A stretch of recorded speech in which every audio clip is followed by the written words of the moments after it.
Hey, this is Paul from Screenwriting Software Expert. Today I'm here with a different type of video for you. Today I'd like to give you a sample of my audio drama called Dagon. This last summer I was really into H.P. Lovecraft, and I've read a lot of his books, and I was wondering if I could make an audio drama based on one of his books. Now, the reason why I wanted to try this was just to see A, if I could do this, and B, how is this different than creating a film? As you know from this channel, we do a lot of screenwriting software, and so we're writing for the screen. And I thought it would be interesting because audio dramas actually cost less than many screenplays do or films because you're just focusing on the audio. Now, just to let you know, this particular drama cost me $1,000. That is paying for an actor to voice the lines and someone to compose the music. And the last one that cost me the most was actually the sound engineer who actually engineered all the sounds and gave me the sound effects and stuff like that. And he did a wonderful job, and I really appreciated that. So, without further ado, Dagon, let me know what you think about it. Let me know if you would use your film writing software to create an audio drama. Take a listen and enjoy. I am writing this under an appreciable mental strain, since by tonight I shall be no more. Penniless, and the end of my supply of the drug which alone makes life endurable, I can bear the torture no longer, and shall cast myself from this garret window into the squalid street below. Do not think from my slavery to morphine that I am a weakling or a degenerate. When you have read these hastily typed pages, you may guess, though never fully realize, why it is that I must have forgetfulness or death. It was one of the most open and least frequented parts of the broad Pacific that the packet of which I was supercargo fell a victim to the German sea raider. The Great War was then at its very beginning, and the enemy's navy had not reached its later degree of ruthfulness, so that our vessel made a legitimate prize, whilst we of her crew were treated with all the fairness and consideration due to us as naval prisoners. So liberal, indeed, was the discipline of our captors, that 5 days after we were taken, I managed to escape alone in a small boat with water and provisions for a good length of time. When I finally found myself shift and free, I had but little idea of my surroundings. Never a competent navigator, I could only guess vaguely by the sun and stars that I was somewhat south of the equator. Of the longitude, I knew nothing, and no island or coastline was in sight.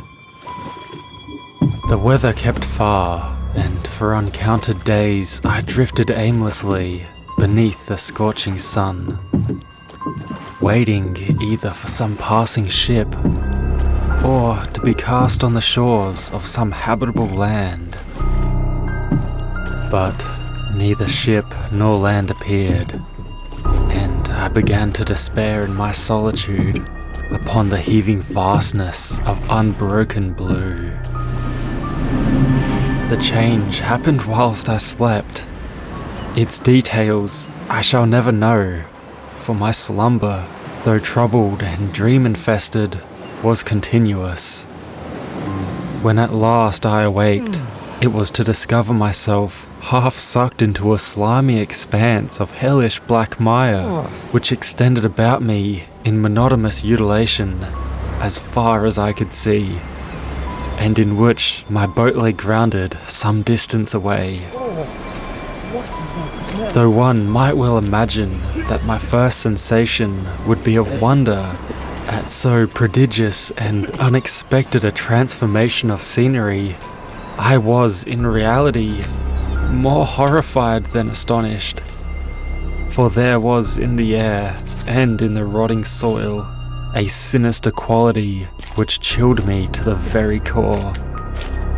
The region was putrid, with carcasses of decaying fish and other less describable things, which I saw protruding from the nasty mud of the unending plain. Perhaps I should hope not to convey in mere words the unutterable hideousness that can dwell in absolute silence and barren immensity. There was nothing within hearing and nothing within sight save a vast reach of black slime. Yet the very completeness of the stillness and homogeny of the landscape oppressed me with a nauseating fear. The sun was blazing down from a sky which seemed to em almost black in its cloudless cruelty, as though reflecting the inky marsh beneath my feet. As I crawled into the stranded boat, I realized that only one theory could explain my position. Through some unprecedented volcanic upheaval, a portion of the ocean floor must have been thrown to the surface, exposing regions which for innumerable millions of years had laid hidden under unfathomable watery depths. So great was the extent of the new land which had risen beneath me that I could not detect the faintest noise of the surging ocean, strain my ears as I might. Nor were there any seafowl to prey upon the dead things. For several hours I sat thinking or brooding in the boat, which lay upon its side and afforded a slight shade as the sun moved across the heavens. As the day progressed, the ground lost some of its stickiness and seemed likely to dry, sufficiently for travelling purposes in a short time. That night, I slept but little, and the next day I made myself a pack containing food and water, preparatory to an overland journey in search of the vanished sea and possible rescue. On the third morning, I found dry soil enough to walk with ease. The odor of the fish was maddening, but I was too much concerned with graver things to mind so slight an evil, and set out boldly for an unknown goal. All day I forged steadily westward, guided by a faraway hummock, which rose higher than any other elevation on the rolling desert. That night, I encamped, and on the following day, still travelled toward the hummock.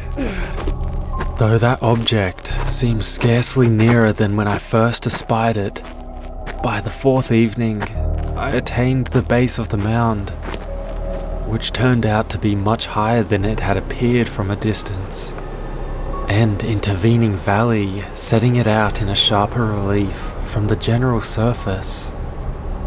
Too weary to ascend, I slept in the shadow of the hill. I know not why my dreams were so wild that night, but ere the waning and fantastically gibbous moon had risen far above the eastern plain, I was awake in a cold perspiration, determined to sleep no more. Such visions as I had experienced were too much for me to endure again, and in the glare of the parching sun, my journey would have cost me less energy. Indeed, I now felt quite able to perform the ascent which had deterred me at sunset. Pick up my pack, I started for the crest of the eminence. I have said that the unbroken monotony of the rolling plain was a source of vague horror to me, but I think my horror was greater when I gained the summit of the mound and looked down on the other side into an immeasurable pit or canyon, whose black recesses the moon had not yet soared high enough to illumine. I felt myself on the edge of the world, peering over the rim into a fathomless chaos of eternal night. Through my terror ran the curious reminiscences of Paradise Lost, and of Satan's hideous climb through the unfashioned realms of darkness. As the moon climbed higher in the sky, I began to see that the slopes of the valley were not so quite perpendicular as I had imagined. Ledges and outcroppings of the rock afforded fairly easy footholds for a descent, while after a drop of a few hundred feet, to definitely analyze, I scrambled with difficulty down the rocks and stood on the gentler slope beneath, gazing into the Stygian depths where no light had yet penetrated.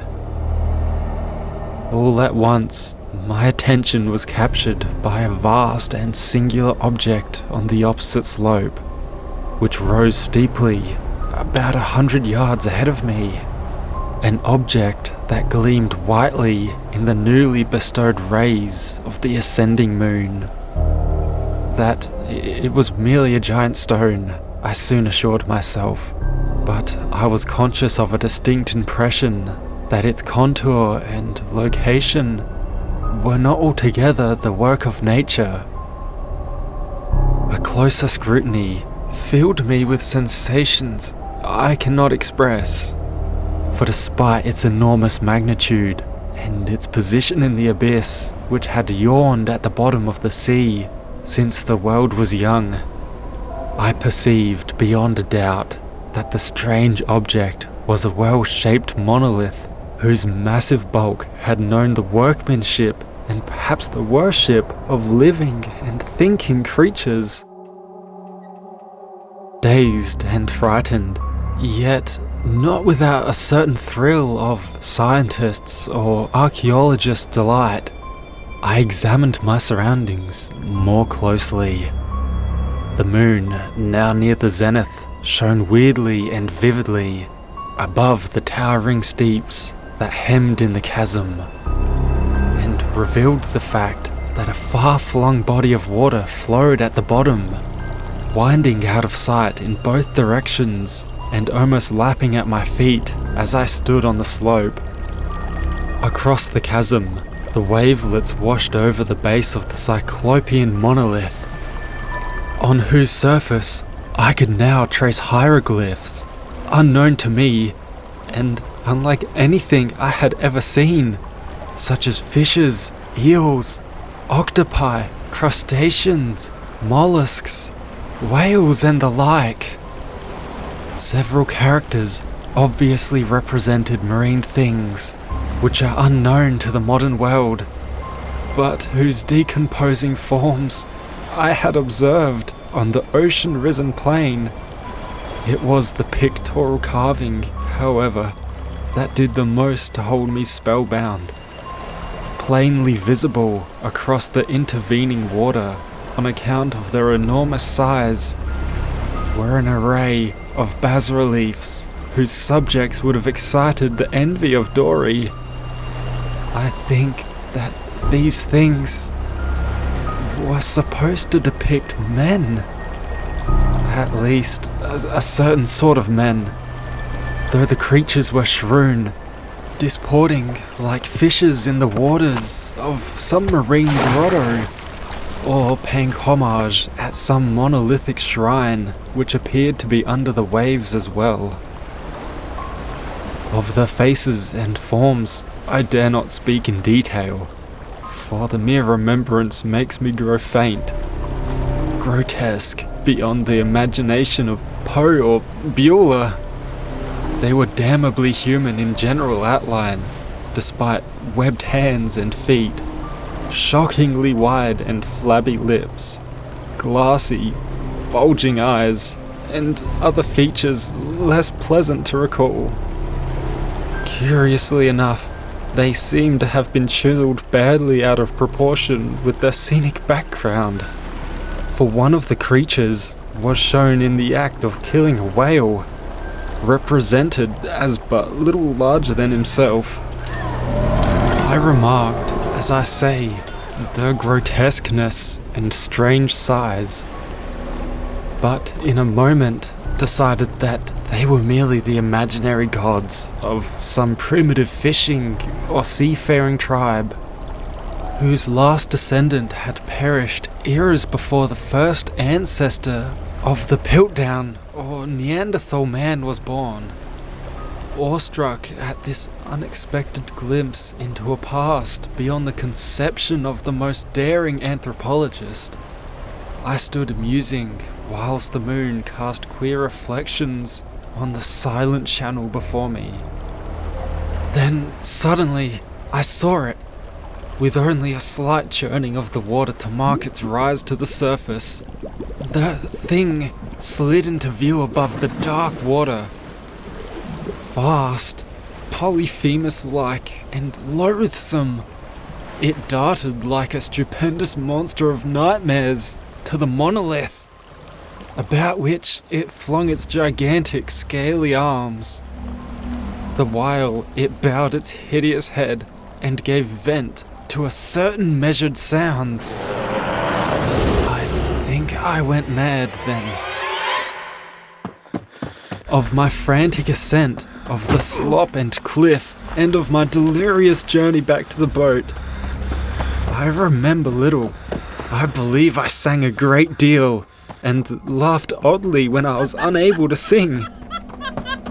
I have indistinct recollections of a great storm some time after I reached the boat. At any rate, I know that I heard peals of thunder and other tones which nature uses utters only in wild and terrible moods. When I came out of the shadows, I was in San Francisco Hospital, brought hither by the captain of the American ship which had picked up my boat in mid-ocean. In my delirium, I had said much, but found that my words had been given scant attention. Of any land upheaval in the Pacific, my rescuers knew nothing, nor did I deem it necessary to insist upon a thing which I knew they could not believe. Once, I sought out a celebrated anthropologist, and amused him with peculiar questions regarding the ancient Philistine legend of Dagon, the fish god.